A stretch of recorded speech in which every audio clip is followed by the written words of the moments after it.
Hello बच्चों, कैसे हैं? उम्मीद है कि बढ़िया होंगे आप सब। अभी तक देखो, हमने जो पढ़ा है वो कोशिका के बारे में अभी तक इसके पहले स्टडी की है। और कोशिकाओं में हमने पढ़ा है कि जो सेल होता है वो 3 भागों में डिवाइडेड है। सबसे पहला जो होता है वो कोशिका भित्ति होती है, बाहर की तरफ। ठीक है, इसको सेल वॉल कहते हैं। ठीक है, इसके बाद क्या होता है? Cell wall. और यहाँ बीच में होता है न्यूक्लियस, केंद्रक। ठीक है, इनके बीच में ये जो पदार्थ होते हैं ना, खाली स्पेस में इसके द्रव्य भरे होते हैं, पदार्थ होते हैं, इसे साइटोप्लाज्म कहते हैं। साइटोप्लाज्म कहते हैं, कोशिका द्रव्य कहते हैं। अब इस कोशिका द्रव्य के अंदर होते हैं cell organ. Cell organ, cell organs होते हैं, कोशिका अंग होते हैं, कोशिका के ऑर्गन्स होते हैं। अब इन ऑर्गन्स में क्या है? एंडोप्लाज्मिक रेटिकुलम है, माइटोकॉन्ड्रिया है, राइबोसोम, लाइसोसोम, ठीक है, सेंट्रोसोम, बहुत सारे पार्ट्स होते हैं। तो उन सारे पार्ट्सों के बारे में एक एक करके हमको स्टडी करना है। ठीक है, तो उसमें जो हम पहला पढ़ रहे हैं वो पढ़ रहे हैं एंडोप्लाज्मिक रेटिकुलम, अंतःप्रदव्य जालिका। देखो, अंतःप्रदव्य जालिका क्या है? ये देख रहे हो, ये प्लेट जैसी ऐसी संरचना, चपटी चपटी जैसे लग रहा है ना, ये सारी उंगली आपस में के ऊपर ऐसे चिपकी हुई है। ठीक है, तो ये ऐसे लगता है कि कोई प्लेट तस्तरी एक दूसरे पे रखी हुई है जो जुड़ी हुई है।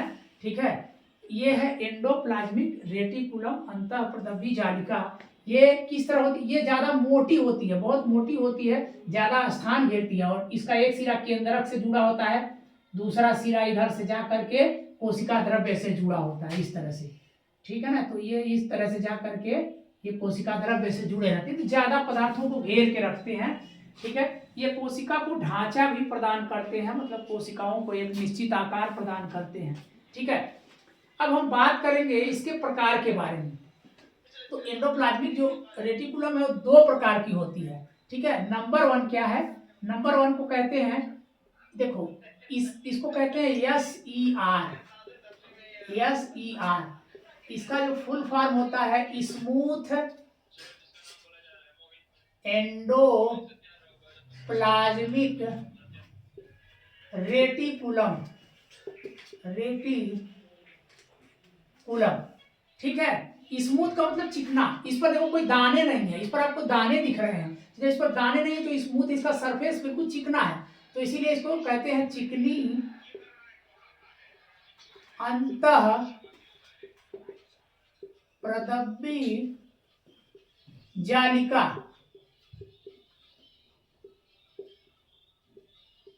चिकनी अंतःप्रदव्य जालिका। और इसको क्या कहते हैं? दूसरा ये है, इस पर दाने हैं, तो जब दाने हैं तो पता है किसी सरफेस पे जब छोटे छोटे कण होंगे तो खुरदरा दिखेगा, तो ये रफ है, खुरदरा। तो इसको कहते हैं RER। RER मतलब rough endoplasmic, rough endoplasmic reticulum, खुरदरी अंतः प्रदव्य जालिका। ठीक है, यह है खुरदरी अंतः प्रदव्य जालिका। अब इन दोनों के बारे में हम बात कर लेते हैं कि दोनों क्या क्या करते हैं। तो देखो, ये जो चिकनी अंतःप्रदव्य जालिका ये क्या करती है? ये वसा का संश्लेषण करती है। तो ये क्या है? ये वसा का संश्लेषण करती है, वसा का संश्लेषण। संश्लेषण माने निर्माण, वसा का संश्लेषण करती है, निर्माण करती है। ठीक है, ये क्या करती है? ये जो है, ये चूंकि राइबोसोम है, तो राइबोसोम जो है वो प्रोटीन निर्माण में हमेशा सहायता करती है। तो ये क्या करती है? प्रोटीन निर्माण में सहायता करती है, प्रोटीन संश्लेषण, प्रोटीन संश्लेषण या निर्माण करती है, प्रोटीन संश्लेषण या निर्माण, प्रोटीन का निर्माण करती है। ठीक है, तो ये बेसिक चीज है जो दोनों के बारे में है। ठीक है, याद रखिए। अब हम संयुक्त रूप से अंतःप्रदव्य जालिका की बात करेंगे। मतलब दोनों मिला करके, यानी दोनों अंतःप्रदव्य जालिका को हम एक जगह इकट्ठा करके अब लिखेंगे कि कौन कौन से कार्य करते हैं। तो इनके कार्य में एक एक चीज जान लीजिए। पहला क्या है कि यह कोशिकीय पदार्थों को एक स्थान से दूसरे स्थान पर व्यवस्थित करती है। मतलब जो कोशिका में पदार्थ है उनको इधर से उधर जब वो होते हैं तो उनको क्या करती है, व्यवस्थित करती है, उनको सेट करती है।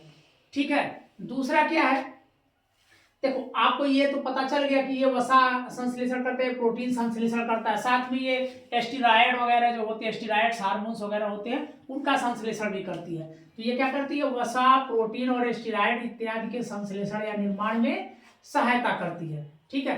थर्ड क्या है, यह कोशिका को यांत्रिक ढांचा प्रदान करती है। कोशिका को एक यांत्रिकी जो मशीनरी रूप में जो कार्य करने के रूप में है उसको एक ढांचा प्रदान करती है, उसका आकार सुनिश्चित करती है।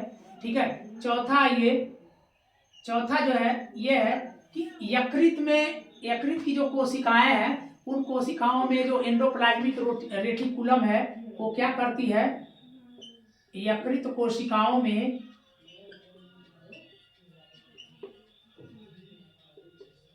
कोशिकाओं में यह यानी अंतःप्रदवी जालिका क्या करती है, जो विष वगैरह होते हैं, जो विषैले पदार्थ और रसायन होते हैं उनको निष्क्रिय करती है।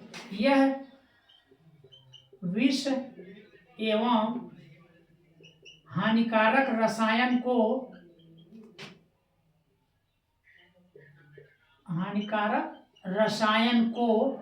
क्या करती है, निराविष या निष्क्रिय करती है।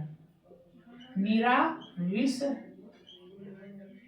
मतलब निष्क्रिय करती है।